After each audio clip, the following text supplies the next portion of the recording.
From an international perspective, Clear Channel has put together a framework about fairness and sent that out across all business units to focus predominantly on diversity and inclusion across all markets and all business units to make sure that actually it's one of the core values that sits across the whole business.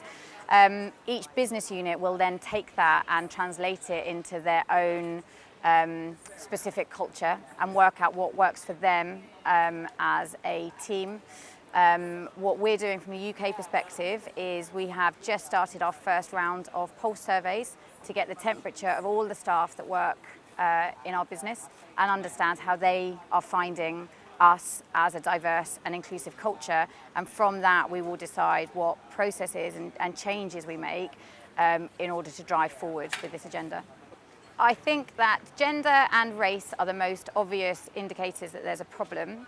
There's a lot going on with gender, but it's been going on for the last 100 years. So if we can get equal pay sorted, then that actually puts us all onto an equal footing. And only at that point and you've got true equality, can you start looking at all of the other issues. So I wouldn't say there's any one that's a problem. I think they all have to be looked at in their entirety because they will all affect individuals in a different way. And actually to group people together and say this group is more important than this group, we're doing ourselves a disservice. We're diverting again and causing more divisions as a result of doing that. I think advertising has been sanitised for a long time, showing certain people on advertising. You can see it most obviously with actually something like body image is a reflection of is a bad reflection of society. It's not normal.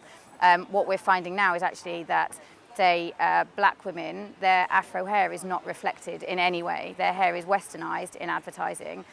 So black women do not have an advertising mechanism that celebrates their beautiful afro hair. So it's a change that has to happen to make it more reflective of society.